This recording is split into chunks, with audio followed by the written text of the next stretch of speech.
math buddies. Today we're going to do a little bit of review from chapter 2 from the school year of quadratics. I'm bouncing around a little bit, just doing some SAT prep and review of stuff we've already learned because we need those skills obviously as we proceed forward.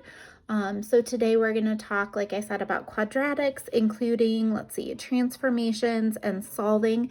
Just simple solving though, nothing with the quadratic formula quite yet. And then I'm going to give you a code so you can get on and play a Kahoot if you'd like, with questions about what I go back over today. So I'm going to spin you around. Here's what we've got. I'm going to start with transformations. So if you look at number 1, so we've got f of x equals x squared, so that's my parent function.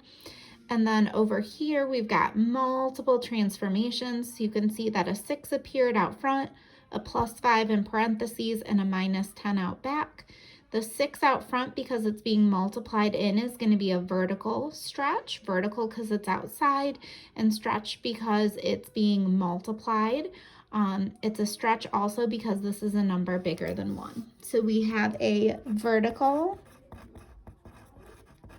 stretch by 6. We also have a shift left 5 or translation left 5. Remember that it's the opposite of what's going on here. And we have another translation outside of parentheses. We have a shift down 10. So remember, this does exactly what you think it's going to do. It's very literal. So we have a shift left 5. Sorry, my camera work isn't very good. Maybe I'll hire a cameraman down the road, you know. So shift left 5 and down 10. I also could have written translation or slide. Next one, I tried to do a couple transformations that weren't in the first example. So I've got a negative out front. Remember, if the negative is impacting everything, it's impacting y. And if it's impacting y, that means that it's then a reflection over the x-axis.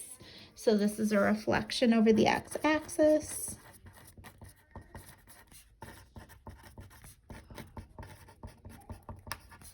And because we've got one more thing happening, we've got 1/3. So this is a stretch or compression because it's in parentheses being multiplied to x.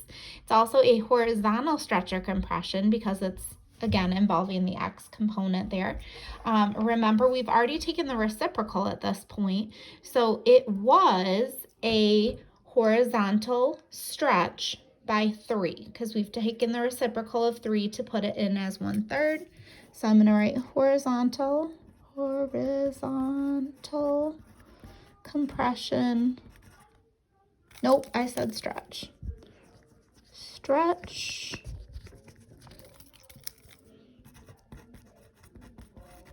by 3. Okay, so there's that. And then the last one is one that's in standard form. So remember, this is vertex form where we have the parentheses being squared, and then this is standard form. So notice that all the values for y have changed. They've all flipped to new values. So if everything has been impacted, that means I impacted all of y, which means, again, just like this one, it was a reflection over the x-axis.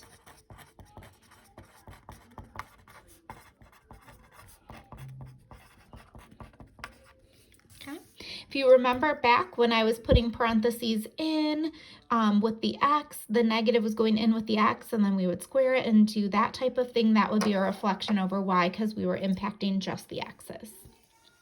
Okay, 2 solving. This is a factor in solve, and then this one we're going to go through and we're going to isolate x. So this one I'm going to do 2 sets of parentheses because it's a trinomial. We're thinking, okay, x times x is x squared. And then what multiplies to 12 and adds to 7, what are those magic numbers? They'd be 3 and 4.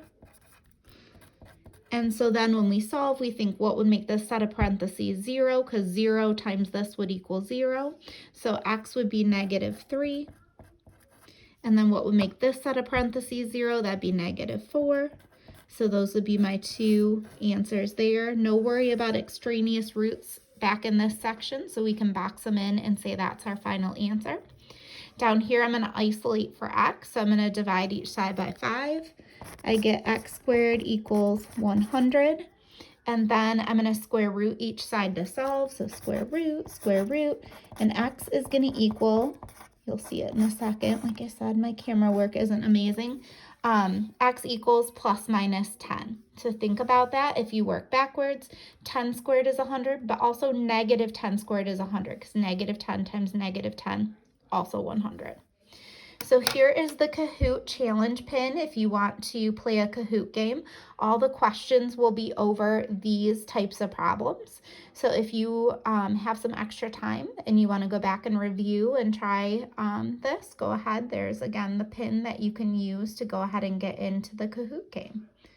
Hope you guys are feeling well and having a good day. Thinking of you.